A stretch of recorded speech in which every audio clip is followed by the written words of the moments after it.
Okay, so in this video, I will tell you that how to enable COD option like this. So COD options looks like this. Let me just show you first, and then we will continue to how to enable the COD options for the store. So when we just log on to our store, so this is a sample store for just showing the working of COD. So this option must be disabled for you. So in order to just enable it, go to your dashboard and turn this mode on first.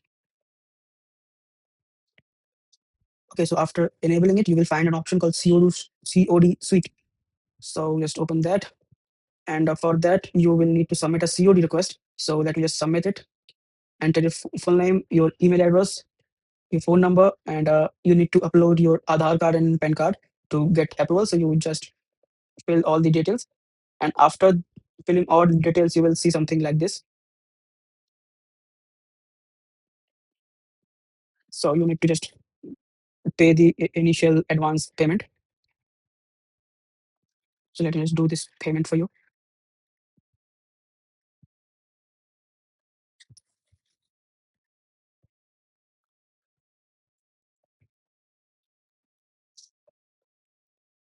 Okay, so after the payment, you need to wait for some time, and that's how you apply for the approval.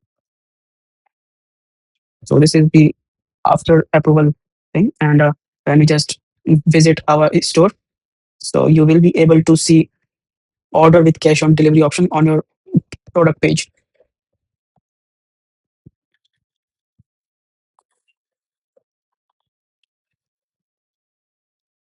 Yeah, so this